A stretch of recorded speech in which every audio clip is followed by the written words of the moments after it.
আমাদের ক্রিকেটিং ইকোসিস্টেমের এটা this is probably one of the most important tournaments আমাদের প্লেয়ারদের জন্য, প্রত্যেকটা ক্রিকেট প্লেয়ারদের জন্য বাংলাদেশে। এটাকে হোস্ট করা ওয়াজ চ্যালেঞ্জিং, বিকজ আপনি জানেন যে লাস্ট কয়েক মাস ধরে ক্রিকেট ওয়াজ অলমোস্ট স্টিল অবস্থায় ছিল। তো আমরা যখন এটার দায়িত্ব পেয়েছি, আমি আর আমার বোর্ডের প্রত্যেকটা মেম্বার, আমাদের জন্য প্রথম চ্যালেঞ্জটা ছিল যে ঢাকা প্রিমিয়ার লিগ প্লাস আদার যে লিগগুলো আছে এগুলাকে মাঠে কিভাবে ফেরত নিয়ে আসতে পারি এটা নিয়ে কাজ করা। সো আমার মনে হয় যে আমাদের ফার্স্ট ডে বা সেকেন্ড ডেতেই আমরা প্রত্যেকটা ক্লাবকে ডাকি, তাদের সাথে আলোচনা করা শুরু করি, and then we gave that confidence তাদেরকে যে যা আগে হয়েছে ওই জিনিসগুলো রিপিট হবে না, and then everything will be treated very fairly. So আর তাদেরকেও, প্রত্যেকটা টিমকেই আমি ধন্যবাদ জানাতে চাই। তারা ওই সাপোর্টটা বা ওই বিলিফটা আমার উপর রেখেছে বা আমাদের উপর রেখেছে। সো প্রথমেই তাদেরকে আমি অবশ্যই ধন্যবাদ দিতে চাই।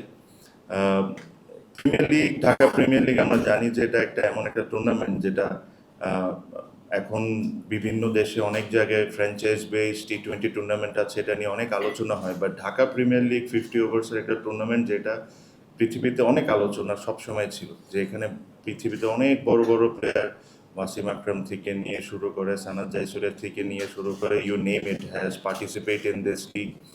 আমি যখন অ্যাক্টিভ ক্রিকেটার ছিলাম, আমিও বিভিন্ন দেশের অনেক প্লেয়াররা আমাদের সাথে যোগাযোগ করতো যে ঢাকা প্রিমিয়ার লিগ শুরু হচ্ছে কখন। সো এই আমি সবসময় মনে করি যে Dhaka premier league not only premier league, but the first division, second division, third division, even the qualifying, the backbone of Bangladesh cricket. এখান থেকে প্রত্যেকটা প্লেয়ার বলতে পারে কম বেশি সারা বছরের একটা ইনকাম করে, প্লাস এখান থেকে এখানে যে পারফরমেন্সগুলো হয় এটা অনেক ম্যাটার করে প্রত্যেকটা প্লেয়ারের জন্য।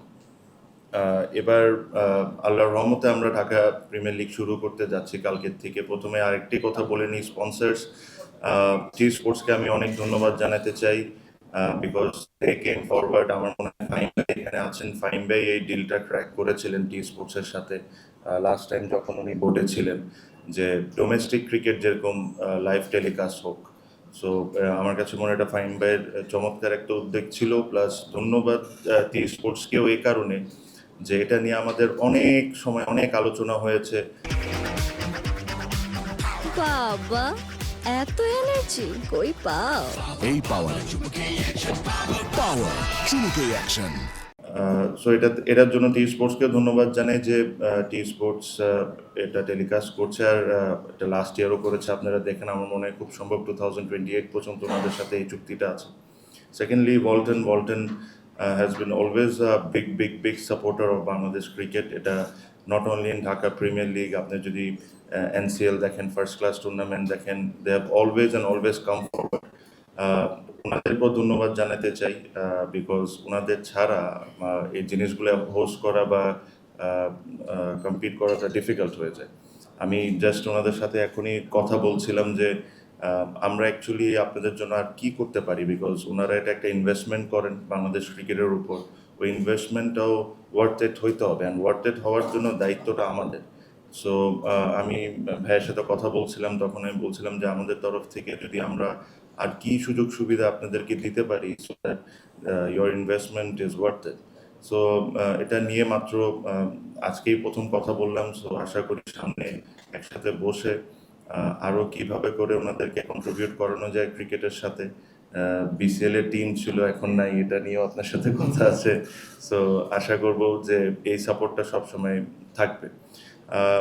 কিছু কিছু বিষয় বলে নিই। প্রথম হলো 4 তারিখে প্রথম ম্যাচ, আমি বলেছি কালকে, বাট 4 তারিখে প্রথম ম্যাচ।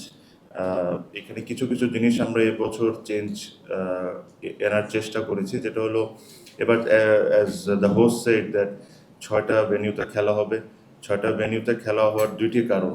একটি কারণ হলো যে আমরা অলমোস্ট প্রবলি 2-3 মাস ডিলেড এই টুর্নামেন্টের। আর আমাদের, আপনারা জানেন যে একটা রেনি সিজন আছে, বা এই টুর্নামেন্ট চলার সময় রেনি সিজনটা আমাদের ফেস করতে হবে। এই কারণে আমরা এবার রিজার্ভ ডে রেখেছি প্রতিটা ম্যাচের জন্য। আর 6টা গ্রাউন্ডে ম্যাচ হলে প্রত্যেকটা একটা রাউন্ড এক ম্যাচ করে শেষ হয়ে যাবে বেসিকলি।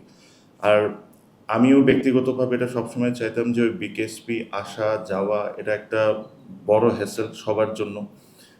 প্লেয়ারদের প্রচণ্ড পরিমাণ কষ্ট হয়, আম্পায়ার্সদের বা সাথে এই টুর্নামেন্টের সাথে যারাই জড়িত সবারই ওখান থেকে যাওয়া আসা এভরি সেকেন্ডে it has become a hassle. এটাতে মানুষজন অসুস্থ হয়ে যাচ্ছে, প্লেয়াররা ইনজুর্ড হয়ে যাচ্ছে, আপনারা সাংবাদিক যারা আছেন সাংবাদিকদের জন্য একটা বড় হ্যাসেল হয়ে দাঁড়ায়। সো ওই দুইটা মাঠ আমাদের অবশ্যই ইউজ করতে হবে, বাট যদি আমরা অন্য মাঠগুলোর অপশন রাখি তাহলে অল্টারনেটিভ ডেজে বা অল্টারনেটিভ ম্যাচেসে আপনি যেতে হবে। সো ট্রাভেলিংটাও কমে আসবে, এটা একটা জিনিস। মেইন রিজন ছিল আমি চাচ্ছিলাম যে সব মাঠে খেলা হোক। সেকেন্ডলি আমার লাস্ট প্রেস কনফারেন্সে আমি বলেছি যে যে নতুন প্রাইভেট একাডেমিসগুলো আছে যারা এত সুন্দর সুন্দর মাঠ করেছে তাদেরকেও আমাদেরকে ডাইরেক্টলি বা ইনডাইরেক্টলি সাপোর্ট করতে হবে। সো ওদের মাঠেও যখন খেলা শুরু হবে ওরাও তাদের ফেসিলিটিসকে আরও বেটার করা শুরু করবে, ওদেরও উইকেট যেগুলো আছে ওগুলো আরও বেটার করা শুরু করবে, because end of the day this is the list A match. So এটা যত মাঠে খেলা হবে এটা আমাদের জন্য অতটা ভালো। আরেকটা জিনিস হয়তো বা এবার নতুন করে ইন্ট্রোডিউস হয়েছে যেটা হলো আইসিইউ অ্যাম্বুলেন্স।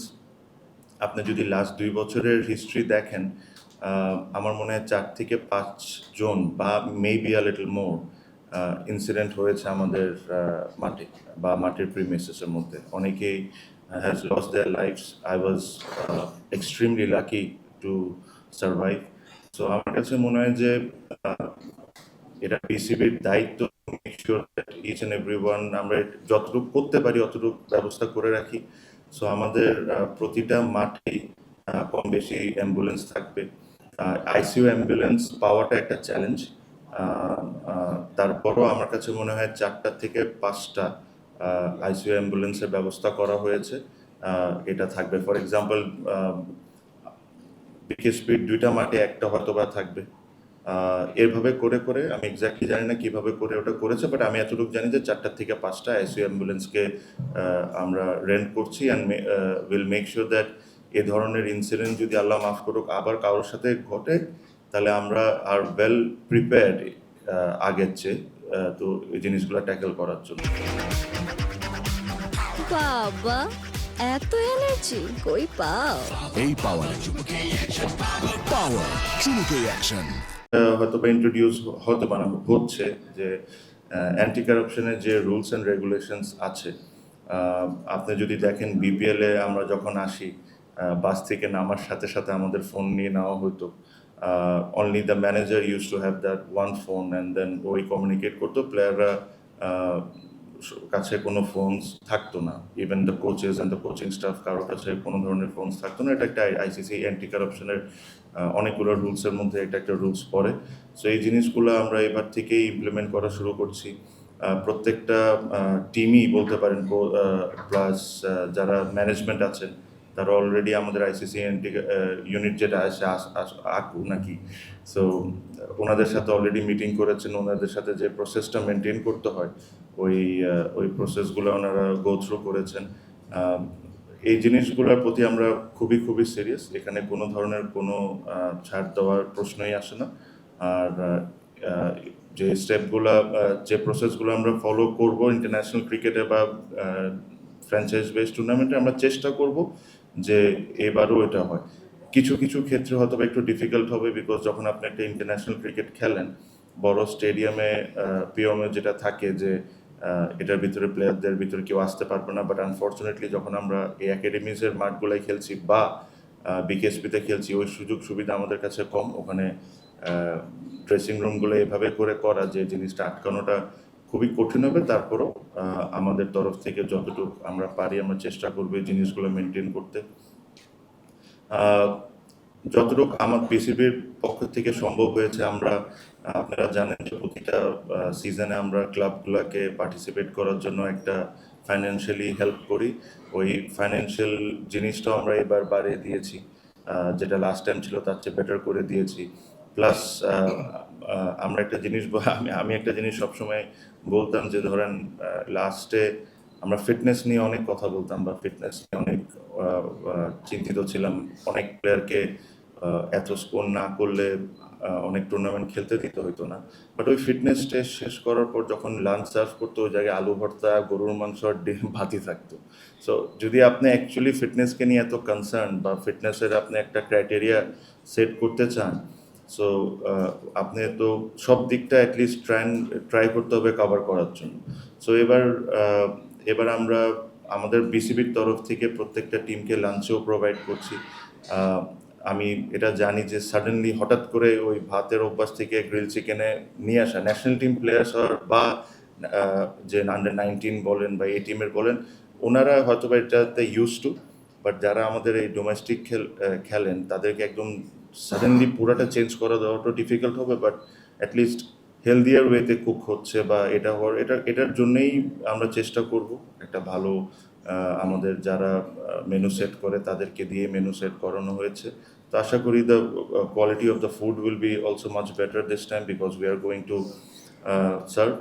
সো এগুলোই, এটার সাথে আরও কিছু কিছু আছে, but the main thing is মাঠে খেলা ফিরছে, প্লেয়াররা খেলবে, আমরা সবাই খেলা এনজয় করব, আর ফাইন্যান্সিয়ালি প্লেয়ার্সরা বেনিফিট হবে বিকজ আমি শিওর এখানে অনেকে আমরা নিউজ দেখেছি সেকেন্ড ডিভিশন ফার্স্ট ডিভিশনের প্লেয়াররা ক্রিকেট ছেড়ে অনেকে ফুচকা বিক্রি করছে, রিক্সা চালাচ্ছে, এরকমও কাহিনী আমরা শুনেছি দেখেছি।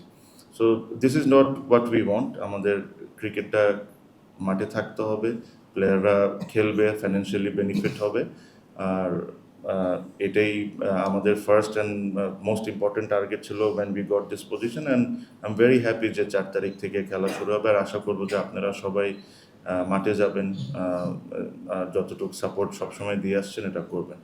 So thank you for my side. I'm sure the sponsors might have to say something, and I hope আপনাদেরকে 4 তারিখে আমি মাঠে দেখবো ইনশাল্লাহ। Thank you.